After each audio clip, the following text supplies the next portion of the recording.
Alright, so it's Danielle again. This is going to be my part 2 of my week 15 recap. I didn't think a lot happened this week, but apparently it has. Um, just more about the clothing swap. It was really nice to get rid of my clothes. I talked to one lady who had the sleeve, and I talked to another lady who's pre-op as well, as like me.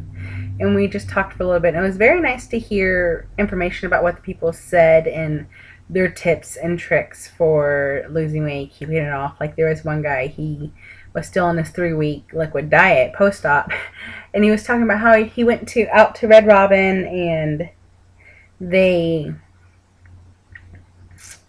he explained to them that he had to be on a liquid diet and that he wanted just a soup. I was wondering if they could strain it. And he said, they did the best they could. They got about 5 spoonfuls of like vegetables and stuff in there. But other than that, they pretty much strained out all the big chunks. And it was fine. He's like, the food smelled good, but he wasn't tempted to do it.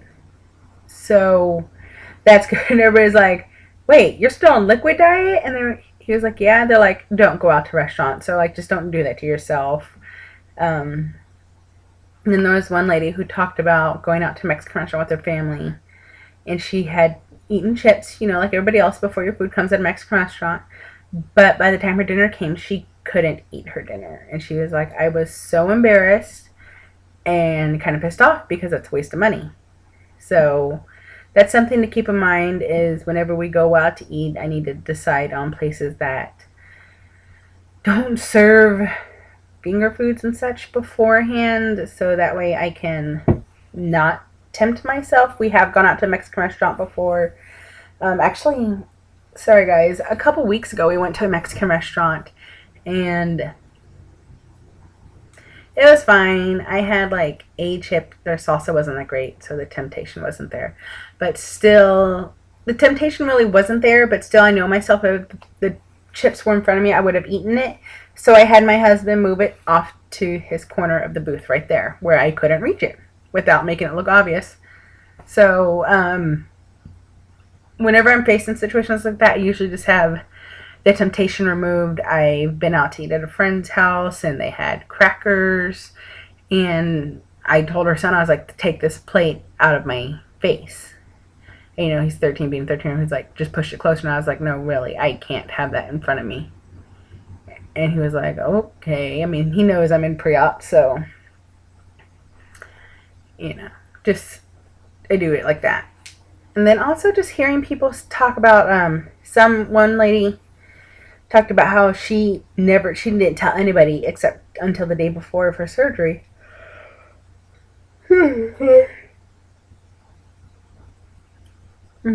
Waking up at 3 a.m. for work and doing P90X and my medication makes me super tired. How she was saying she didn't tell anybody, and I don't know, I guess that's just obviously it is a personal issue that everybody faces, but to not tell anybody the day before, whenever you're going to have to be off work for so long, and I don't know, it just seemed a little weird. Maybe it's just because I'm in this weight loss surgery community and everybody talks about it, that I'm not like, okay. But I personally, I pretty much just like blurted out to anybody if they're like, oh, you're losing weight, and I'm like, oh yeah, I'm doing pre-op for weight loss surgery. I'm not ashamed of it. I need the help, so it's no different than me having a torn meniscus in my knee and needing surgery. I need help. So I need to get better, and this is what I'm choosing for my course of treatment. Sorry, looking out the window again. So, whatever. And then I almost kind of feel like a guilt whenever I don't tell people I'm doing it. Like if they talk about, oh, this diet and that diet, or you're looking so good, keep up the good work, or something along those lines about like, I don't know, I almost feel like I'm not lying to them, but I'm kind of just cheating them out of the truth to not tell them that I'm in this process. But whatever, it's not their business really. Also, there's something else I was going to talk about at the weight loss support group meeting, but can't remember it now. So, I think that's it on that. Now this is going to kill me, and of course I'll remember it as soon as I end this video. But also this week, I don't know if it's a side effect of my medication or not, but I am starting to have body issues already with my... It's not really my excess skin, it's more the fact that I'm losing my girls. I've always had big breasts because I'm a big woman and they run in my family. And even whenever I lost weight with Weight Watchers, my breasts never really shrunk that much. And now I can tell, I mean, obviously they look huge right now because of what I'm wearing. But I was looking in the mirror the other day and just staring, and I got to say the one thing that this whole weight loss surgery journey is doing is bringing me more awareness to my body and what I don't like, what I do like, and I'm more body self-conscious now. But anyways, my breasts just are kind of shrinking and non-existent, which I've known that whenever I started this process, I would have to get some implants and work done on my breasts whenever I'm done.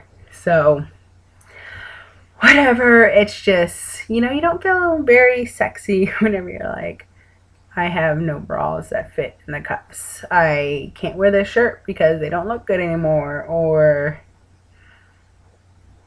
God love my husband. He's so sweet.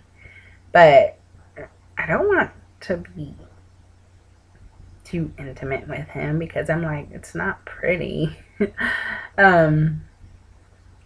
So, I don't know, just some tips on that, guys, on how you deal with your body issues and being intimate with your partner would be appreciated. If you kind of just deal with it, lights off, night sex only. Just kind of what y'all do to help cope with it. Because, I mean, obviously, we're married, we're barely newlyweds. So, you know, we do what newlyweds do. We don't have kids. So, but yeah, it's just something that I'd like to see how other people deal with, because it's gonna suck if this is how it's going to be from now on, you know, but whatever. Also, another body thing is I mentioned my hair was changing. My hair is getting thinner whenever it's growing out, and it's falling out more. And so at my last doctor's visit, I had asked him if, you know, that's normal or anything, because I am pre-op, but I am following the diet pretty well of a weight loss surgery patient. Obviously, I can get more than a weight loss surgery patient, but I'm still doing it. It's still decreased from what I was before. And he said that yes, it's very possible that that is what's happening. And he's like, you know, don't worry about it. It grows back. So he wasn't too sure, though, if I would go through this again 3 months post-op. So that is something that we're going to have to wait for in about 6 months, hopefully. So, yay. I think that is it.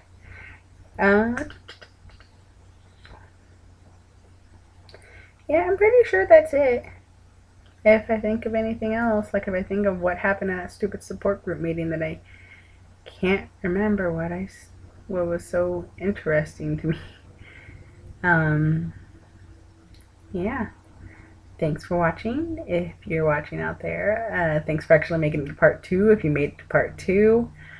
So this is it. I will see you guys next week unless I feel the need to make a video again. All right. Everybody have a great week.